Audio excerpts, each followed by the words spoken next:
G'day, welcome to ATC Midwest's hashtag Training and Development Tuesdays. Every Tuesday around 4 o'clock we're going to go live and share with you the information that's happening at ATC with regards to training and development programs and things we have coming up, but also share a little bit of information, some free training for you so you can understand what to expect in those training programs.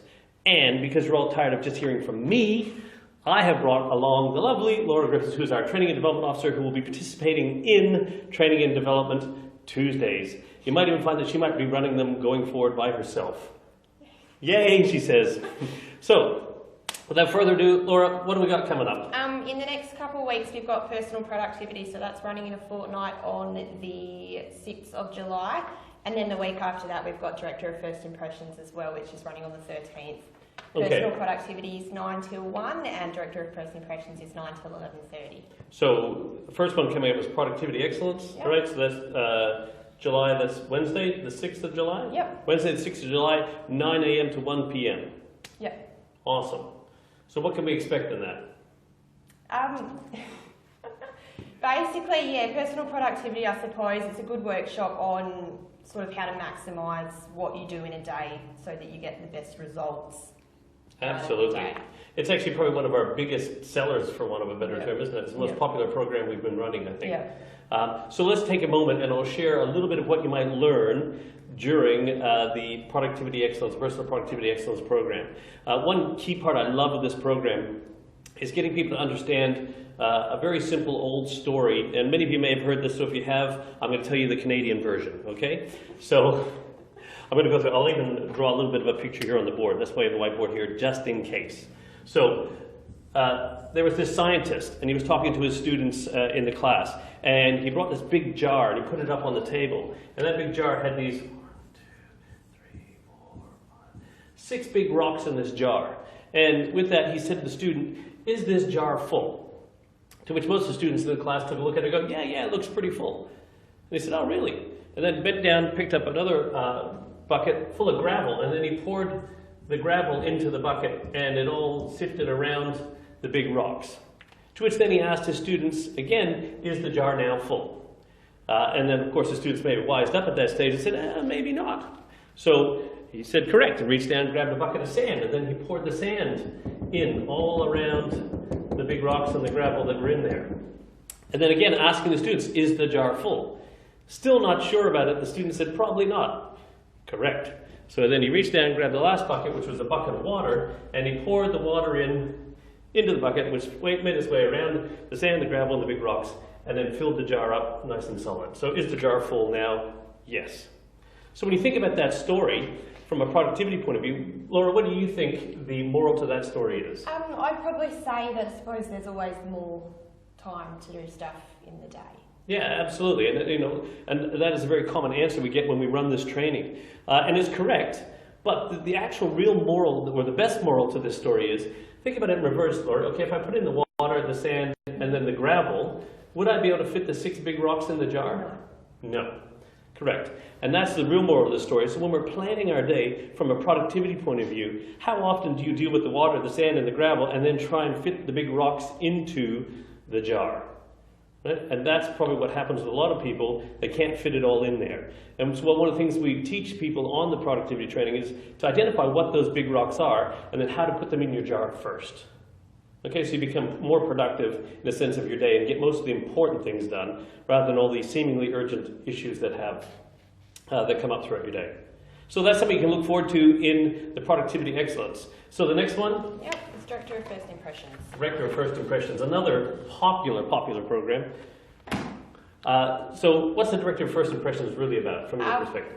From my perspective, I'd probably say, I suppose, for making the best first impression, because most of the time, yes, that's the impression that'll last. So if you give a bad first impression, people probably aren't going to come back to your business. Yeah, absolutely. Yeah. And some people might think it's just for people who do reception or things like that. Basically, Director of First Impressions is for anybody who is the first person to answer the phone, answer an email, or serve a customer, that very first point of contact anywhere in your business. That's what the Director of First Impressions is all about. And one of the cool things that we do in the Directors of First Impressions that I love the most, and it probably gets the most, it's like, this is like the magic right here, okay? And we talk about emails. So how many emails a day do you deal with? Probably about 30 or so. 30 or so. And that's probably a light number compared to a lot of you out there who deal with emails. So email etiquette is one of the things we talk about in Directors of First Impressions. And there's a lot of things you can do all about email etiquette. But one of the key learning points that I'll give you, one of the golden nuggets that we share in the training, so don't worry, there's a whole bunch more. Don't worry if you just get this one and you think, oh, I don't need to go now. All right? This is the big one. So when you send emails, what are the two main purposes that you send emails for? I suppose for information and if you want action out of it. Right. So most people, we send our emails because we want to send some information or we'd like someone to take some kind of action. So when you think about that, when you look at all the emails that you have to go through, how do you know then, Laura, which ones are information and which ones are actions? You don't until you open it. Right, so you have to go through all the emails, open every single one and say, oh, that one's just information, I don't need to read any more of that, or oh, that one's an action, I better take action on that. But imagine, just imagine if you could tell like that if it was information or action. So here's how you make a great first impression. As most of us use Outlook. So in Outlook, we have our list of all the different emails that come in, and then we have the small bit about the email, then the subject and all that, right? So when you send an email, you have the subject line, okay? And then there you would put whatever the subject is for that email. Any email this is what we suggest, that any email that you've seen it, you get from me, all right, will have one of two things. So I'll just break this out. This is really, okay, get ready, you need to pay attention. If you're watching this, get a piece of paper out, a pencil or a pen, whatever you need, or get into your phone and type this shit in there. Oh, can I say that on live feed? Oh, well. Info or action. So in the subject heading, I will either type info, and then what the main piece of the information is, or I'll type action, and what the action is. And then in the next part down there, I would be as very succinct as possible as to what the key piece of information or the key action is. Because when you look at your Outlook or your calendar, whatever it is, your email system, this is what you'll see first. So can you imagine that down the side here, if you could just see a whole bunch that said info, info, action, action, info, action, info, info, info, you could quite easily sort through and go, oh, I've got to take care of all the actions first. I don't even need to look at them, I just know they're actions because they've been sent to me as actions. And then all I can do is take care of all the actions, and then I can schedule time later, using productivity training, to look at all the information ones at a later date, or some other time during the day, or one that's more effective, rather than just getting lost in all my emails all day long to try and do that. And as the Director of First Impressions, part of your responsibility is to direct traffic. And emails is one of those things that you need to direct traffic to. So if you could then say, hey, that's information and who it's for, boom, I can send that there. Well, that's an action. I know where that action needs to be taken place. Now, I do this for two reasons. One, because when I send these out now, I can go into my Outlook and I can go into my sent folder and I can then sort all my emails by subject. And so all the actions that I've sent now will show up, and I can then go and say, hey, here's all the actions I sent to everybody, and I can just follow up on those, and where are we going with, how are we going with that, where's that at, and so on.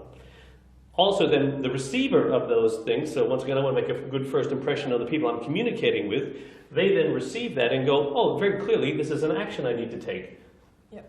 So I want to make a great first impression when I'm sending information to other people, but also it makes my job easier when I'm sending information out to follow up on that as well. So there's a couple of things you're going to get. That's email etiquette. It's one of the components of email etiquette that we go through in Directors of First Impressions. So those dates again, July 6th for personal productivity, 9 till 1 p.m. on the Wednesday, and July 13th the following week, 9 till 11:30 for Director of First Impressions. So I hope you've enjoyed this video, this live stream. For those of you who've been watching, sorry we haven't been paying attention to who's been popping up. Too excited to share all this information with everybody.